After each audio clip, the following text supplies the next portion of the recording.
Já tem algum tempo que eu venho achando que minha base de corte está deixando um pouco a desejar. Então eu decidi trocar ela por uma um pouco maior e mais bonita. E aproveitei para gravar essa vinheta nova também, que você confere agora.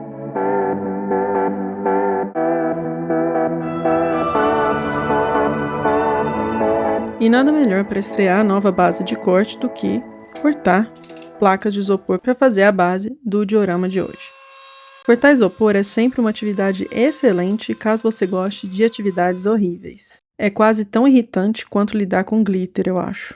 Mas enfim, como a ideia aqui é fazer uma caverna, eu empilhei as placas de isopor para conseguir uma altura razoável e fui moldando com fio quente para tentar conseguir um aspecto rochoso, que lembrasse uma pequena encosta de uma montanha ou algo assim.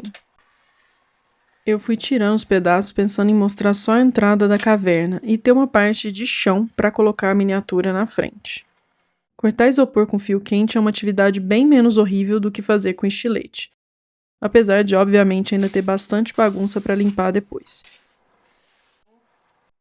E eu usei de novo o meu pirógrafo para isso. Caso você não saiba do que eu estou falando, vai dar uma olhada depois nesse vídeo aqui, que eu também vou deixar linkado na descrição. E olha quem voltou para uma participação especial na hora da bagunça. Comecei preparando então essa massa com açúcar, creme de leite e chocolate. E fui misturando bem até obter uma pasta homogênea, para conseguir aplicar a cobertura no meu bolo de maneira mais ou menos uniforme, preenchendo todos os cantinhos e fissuras. Depois de seco, resolvi acrescentar mais um pouco de textura na parte que seria o chão do terreno, com pedrinhas e grama de serragem.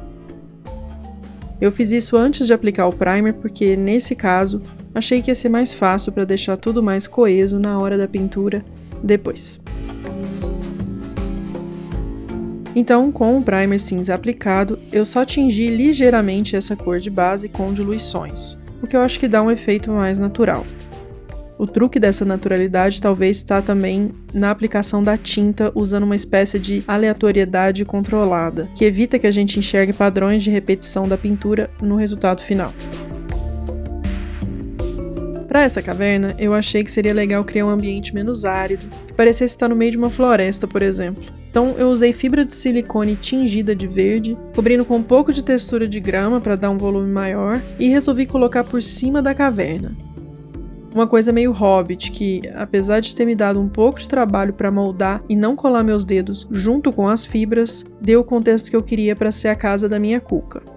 Não essa, outra cuca, mais ou menos inspirada nessa, que eu decidi desenhar no Hero Forge justamente porque eu queria que fosse a versão jacaré dessa lenda do folclore. Então eu fiz ela meio bruxa, meio jacaré e mandei pro pessoal da Miniaturas imprimir para mim em 3D. Num tamanho aproximado de 35 mm. Isso não é publicidade paga, eu não tô ganhando nada para falar isso, mas eu achei que a qualidade da impressão ficou muito boa.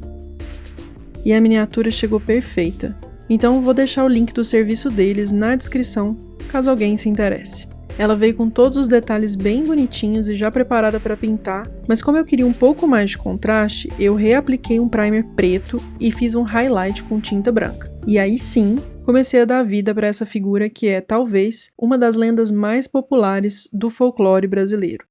A lenda tradicional retrata a Cuca como uma mulher velha, magra e corcunda, uma bruxa má que rouba crianças que desobedecem os pais, especialmente as crianças que não dormem na hora certa. Dorme, neném, que a Cuca vem pegar. Quem nunca ouviu essa música? Ela é basicamente a versão feminina do bicho-papão, e reza a lenda que ela só dorme uma noite a cada 7 anos. Por isso também eu resolvi dar uma corujinha de estimação para ela na minha versão.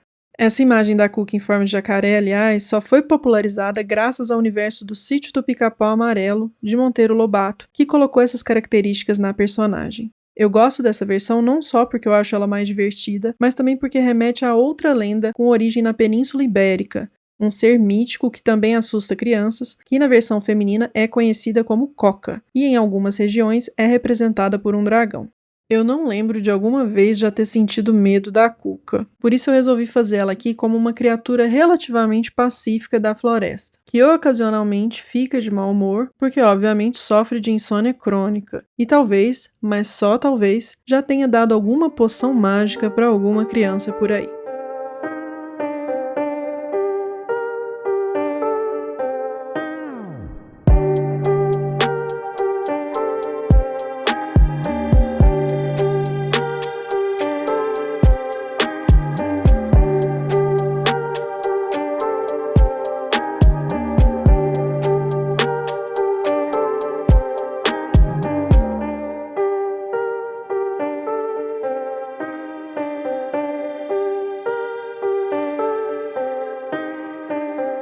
Então, sem mais delongas, aqui vai minha Cuca feiticeira saindo de sua caverna com sua coruja de estimação.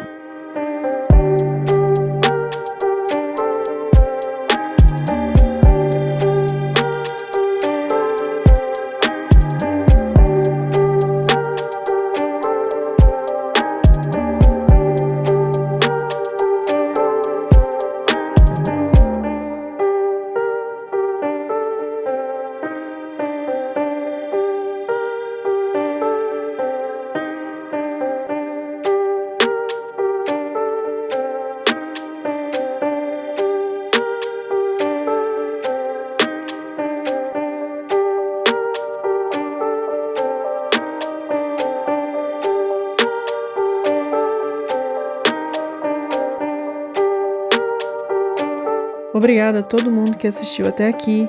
Deixe um like no vídeo caso tenha gostado e até a próxima.